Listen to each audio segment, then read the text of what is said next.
Hello and welcome, Grief Therapist Carolyn here. This is part 2 in the video series on the assessment factors for grief. I listed them out in the last video and now I'm going to give some more detail. So the first one I mentioned was age of the person who's coming to us, who's grieving, and age of the person who died. Okay, so we use a theory called grief across the lifespan. Working with a 25-year-old is different than a 45-year-old or a 65-year-old.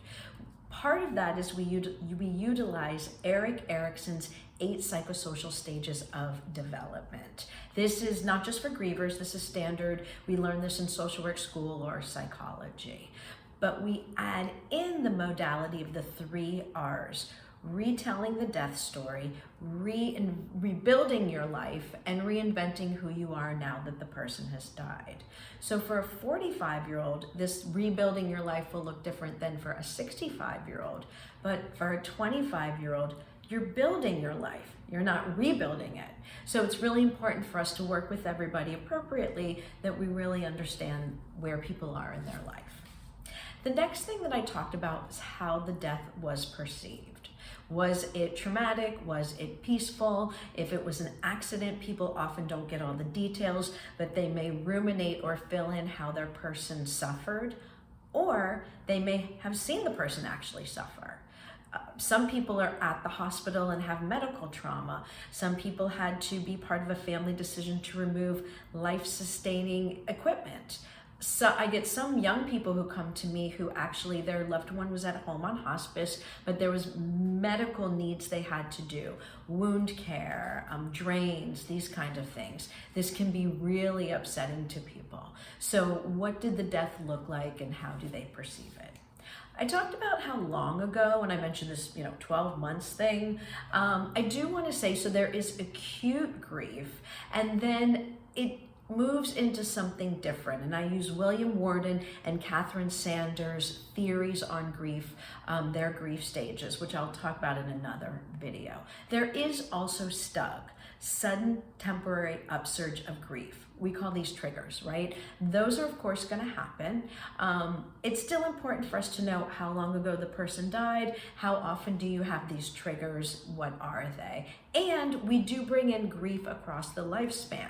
Again, if you were young, if you were 25 when someone died, you might be sad at, your wedding, or when you get a big promotion, or if you, finish graduate school, right? But you don't know exactly how that's going to feel. So those kinds of things can come up even though the person may have died 5 years ago or that kind of thing. So these are all really important, an important piece of it. The relationship, parent-child. I have a lot of siblings who come in, romantic relationships, and it could even be someone in your friend group.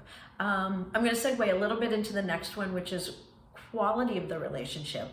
But going with this idea, maybe it was a friend of yours who, was the golden child, or good things always happen for this person, and then they got cancer and died. And this can really shake your foundation of security or safety, or bring up a lot of questions of mortality, right? So I just kind of segued into the quality of the relationship. Was there abuse, or was there codependence, or was there just this person was a big support in your life? One thing that I have seen, it could be generational.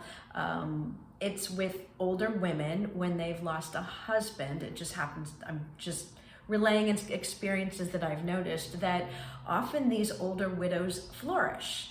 And either the husband was emotionally abusive, or maybe domineering or authoritarian. So the quality of the relationship is really important. And then the last one is complex feelings. So we want people to have productive grief. The term is actually productive mourning, but I say productive grief. We don't want it to be blocked, though, by these other feelings of shame, blame, guilt, resentment, these kinds of things. I'm big on parsing things out. So we don't want to block, like I said, this productive grief. So we want to assess for this and see, are things kind of really tangled up? And where is the person today? Okay. Thank you so much for listening. Please watch our next video, the biopsychosocial spiritual assessment. That is for everybody who comes to us, not just people who are grieving. So I hope you'll watch. But thank you.